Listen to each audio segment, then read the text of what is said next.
Olá, gente, tudo bom? Aqui é Rafa Fustanha. Eu vou comentar com vocês sobre um documentário que eu acabei de assistir sobre o Luiz Fernando Veríssimo.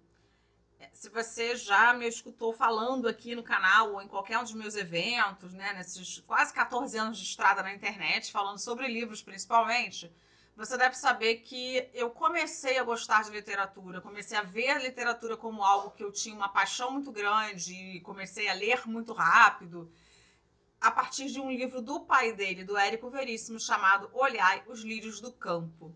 Esse livro mudou toda a minha perspectiva sobre o que é ser leitora, sobre uma leitura que era agradável ao invés de leitura. Eu tinha muita noção de que eu gostava muito de histórias da Turma da Mônica, de gibi, de quadrinho e tal, mas eu não gostava de livros com histórias.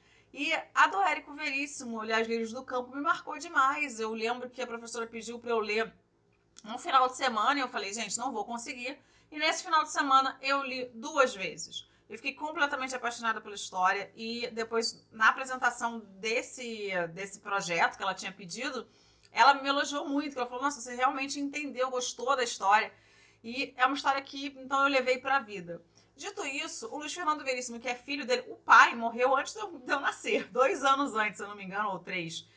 E o filho hoje está com 87 anos, e eu lembro também que a minha relação com o Luiz Fernando Veríssimo, meu contato com a literatura dele, começou porque eu me interessei através do pai, né, de saber o que esse filho escrevia, e era uma literatura completamente diferente, né, era uma literatura que tinha ali obras muito mais populares, vamos colocar assim, e de certa maneira não menos interessantes e não menos criativas. Eu estou falando de algumas histórias que vocês provavelmente já viram também em outros meios, como audiovisual, como comédia, comédia da vida privada, comédias para se ler na escola, O Mundo é Bárbaro, Amor em Veríssimo, todos esses livros maravilhosos que ele escreveu.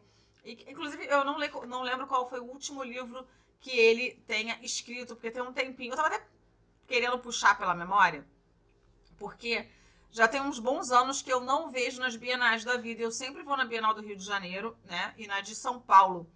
E eu não o vejo já tem um tempo. Eu acho que meu último contato vendo uma palestra dele tirando fotos, se eu não me engano, foi 2011 ou 13. E ali eu vou tentar achar essas fotos para colocar aqui para ilustrar para vocês, gente. Não sei se eu vou conseguir encontrar, mas de qualquer maneira, isso me chamou a atenção porque eu soube que ele estava doente. E quando eu soube do documentário, ele passou no Festival É Tudo Verdade. Agora ele chega no cinema dia 2 de maio.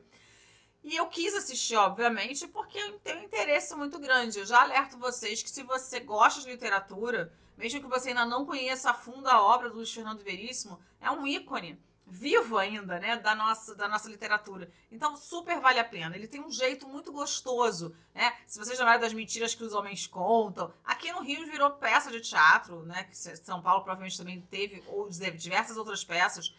E eu aprecio demais a linguagem como ele faz assuntos sérios, mas com uma leveza, com humor, muitas das vezes, que é muito necessário sempre, né, para levar essa leveza da vida.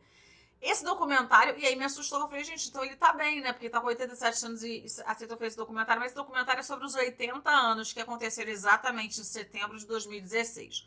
Eu não sei explicar por que está sendo lançado somente agora. A gente tem aí um diretor que é super fã do Veríssimo também, então assim, né, também o marcou, que é o Ângelo Di Fante, e ele chegou até o Veríssimo e ele foi se aproximando dele, pedindo para fazer primeiro um conto e tal, e o Veríssimo gostou muito do produto que ele fez, desse audiovisual, e ele chegou então a convencê-lo a fazer esses 15 dias antes da festa dele de 80 anos e também um pouquinho depois e a própria festa.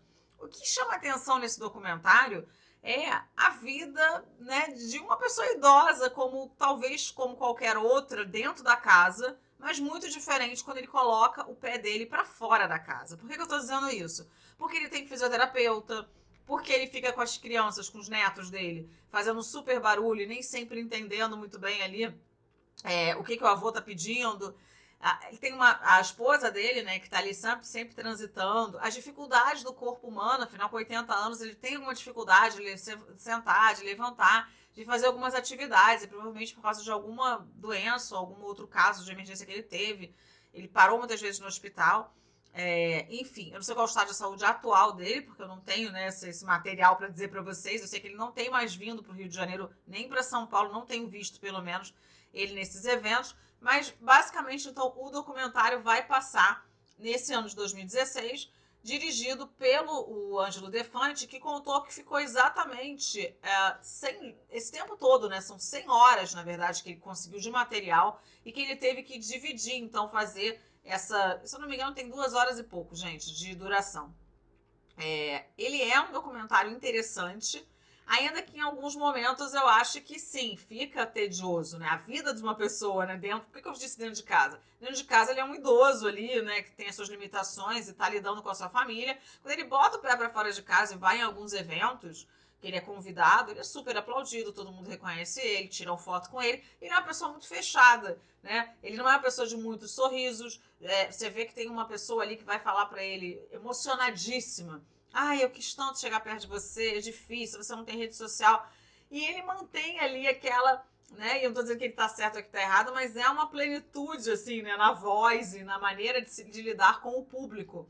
E ali a gente tem jovens, né? Pessoas de diferentes idades, mais velhas e jovens, muito fã deles. É claro que isso se justifica, porque é uma carreira muito longa, uma carreira de muito sucesso, e ele já vem com essa bagagem de ter um pai que escrevia muito e que é um ícone também na nossa literatura.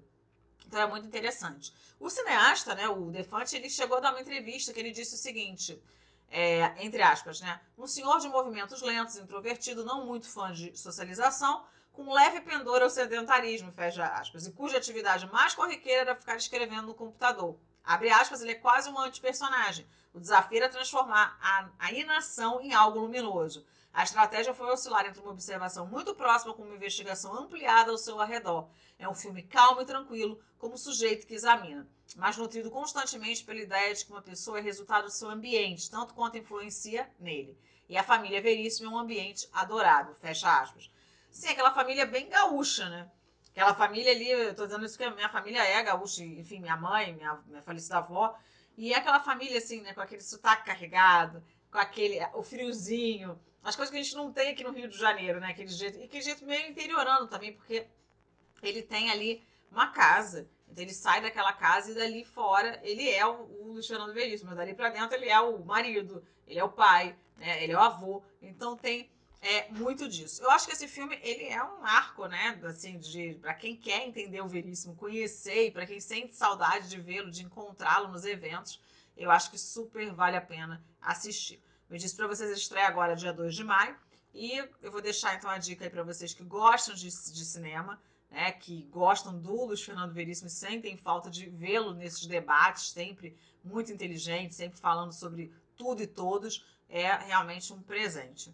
A gente vai ver então ali a família dele, muitas pessoas que têm a ver ali com a carreira dele também, a maneira como ele, o escritório, eu acho que é muito interessante que o escritor, para quem gosta de escrita, vê aonde que ele escreve, né, que é um lugar super calmo, um lugar rodeado de livros, o computadorzinho dele ali na frente. Então também é muito interessante essa visão geral desse documentário sobre os 80 anos de uma pessoa que hoje já está até muito mais velha, né, 87, 88 anos, vai fazer acho que em setembro, como eu disse para vocês, mas ali naquele momento ele conseguiu sim fisgar a gente pelo coração, por toda a conexão que a gente tem com as histórias desse escritor sensacional, cronista maravilhoso.